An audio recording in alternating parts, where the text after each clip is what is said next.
Hey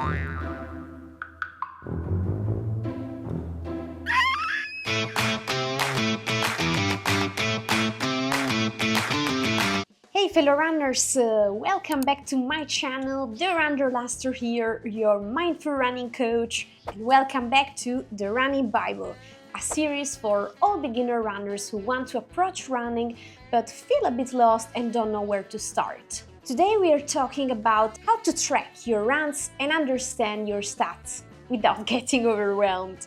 If you're new to running, don't stress. I'll break it down to you in a simple, intuitive way, starting from the absolute basics. So are you ready? Let's go!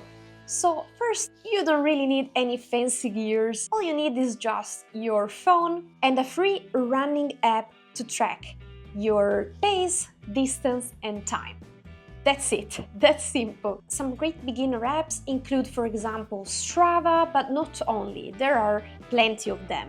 So you can just choose the one which you enjoy the most. I honestly recommend Strava as it's, the virtual running place to be right now, where you can connect more easily with many other fellow runners. And Strava has also plenty of useful data tracking and functions, and it can get even a bit addictive. So this is the very first step. Find a way to bring your phone with you during your runs. I know it's not the best. Sometimes all you want is to just go out and run without your phone and connect with your sensations, but it's a great start. You can store it in your pockets, you can find a running belt or a running vest. Find whatever is the most comfortable option for you. Alrighty, so step number 2, this is actually optional, but if you have it, you can also use your smartwatch, which is something different from a sports watch, and we'll see it after. It's something that can be,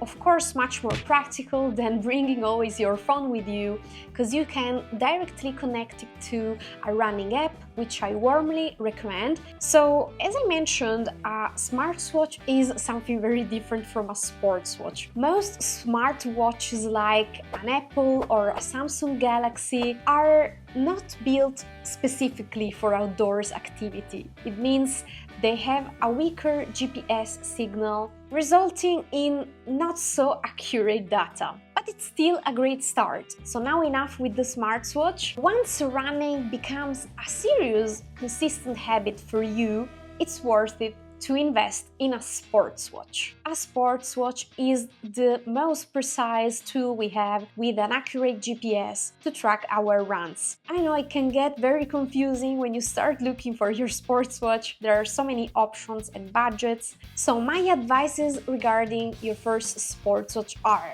a good balance of quality and useful features. Then to think about it as an investment, because if you buy a solid sports watch, it should last years. And if you love data, for sure, then go a little bit more high-end, which again, as a beginner, it's not necessarily important, but it's up to you. And take into consideration also the materials, the size, the weight of your sports watch. For me, for example, as a female, I have a very small wrist, so not all the sports watch fit well for me. Some of them are really huge, and it was a good thing to go at a running store or some technology store and just try them on to realize what was too huge, too big for me, and what was alright, light and comfy. Another thing that I would consider when buying a new sports watch is the battery duration. So a sports watch will be a great start to commit to your runs, getting more confident with your data tracking and with the basics of it, but also staying motivated, because for the majority of us, I think it's a motivation to see your progress. Alright, so now we talked about how to choose your first sports watch.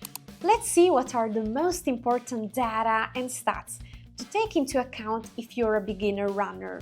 And also a little disclaimer for your mental health and enjoyment in running. Stats should just be something that you look at in order to improve and not a judgment on yourself. Stats are just there to motivate you to stay consistent, but datas are just datas. Don't obsess over them. Don't be too critical and judgmental. Just take them for what they are, a tool of improvement. So the two most important stats when you're starting from scratch your running journey are distance and duration. So distance measures how far you run, and duration is the total time you spend running. In my opinion, paying attention to just these two in the beginning is more than enough. This also helps with not overdoing it with your weekly mileage, because it's not recommended to increase it more than 10% per week.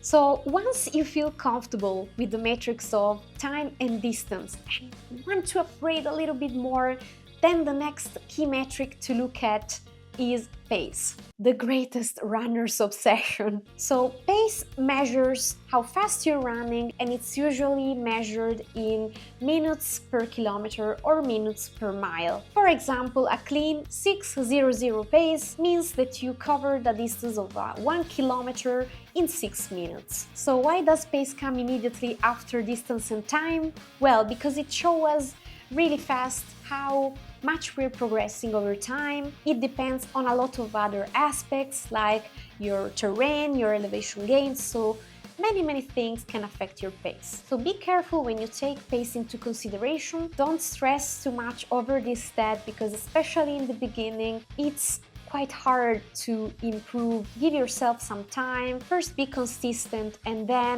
assess. And now let's come to another important stat, your heart rate. So heart rate measures how hard your heart is working and is usually shown in beats per minute, also known as BPMs. In the sports and fitness scenario, we know different zones that are based on your effort level. They're actually really useful to assess if you're training easier or going harder, and switch and adapt your training according to what's your goal in that specific session. So we normally have 5 heart rate zones, known simply with their number. We start on a scale from 1 to 5, where 1 is the lowest intensity zone and 5 is the most intense possible zone, basically your max effort level. To make it easier for you, I'll summarize them pairing zone 1 and zone 2, where the effort feels really easy for you. You can talk in full sentences, and it's great for building aerobic endurance, which simply said is your capability to keep up with it, with the running or whatever workouts you're doing, as long as possible. Then after zone 1 and 2, our easy zones, we have zone 3, which is kind of in the middle between something easy and something harder. It's a moderate effort indeed. Tempo runs live in this area, and if you're not familiar with tempo runs, they're basically runs where you hold a pace that gets close to your race pace, but it's not the one yet. And then going up, we have zone 4 and zone 5, the highest intensity. Well, zone 4 is where we normally train speed, so everything short, like intervals, spurts. Zone 4 is something still bearable, as said, for short intervals. Zone 5 is really the max possible, which I don't recommend you if you're just a beginner. The goal for you is actually to stay always in zone 1 and 2 and get closer to zone 3. So now that we know those zones, is of course clear why heart rate matters, because we can assess what type of training we are doing and if we rather need to slow down, speed up, or keep up with that effort. Heart rate is a very sensitive stat and depends on so many other factors, but being at least roughly aware of it prevents you from overtraining, also helps you understanding if the effort you're pursuing in that moment is right for you or should be lower. My recommendation in the beginning is to rather pay attention to your sensations and having a look at your heart rate. In that way, you'll soon learn, again, roughly, to distinguish between your fitness zones and understand what kind of training you're doing on the day, terrain, elevation gain, all regardless of your pace. So we still have 2 essential stats. One is cadence, which is the number of steps that you take per minute, and ideally it should be between 170 and 180 steps per minute. A faster cadence means shorter and steadier strides. which is the best option to reduce the impact on your joints and prevents you from overstriding, which basically means that the steps you're taking are too long, resulting in an overload on your knees, for example, but not only. Don't worry, because overstriding is actually a well-spread issue among runners, even at higher levels. I'm myself still struggling a little bit with overstriding, so if you're seeing on your stats a cadence lower than 170, start to work on that also through the right running drills and exercises that with practice will help you to shorten your stride and have a steadier cadence. But it's good to be aware in the first place and to start to take small steps, literally in this case, to a more conscious running.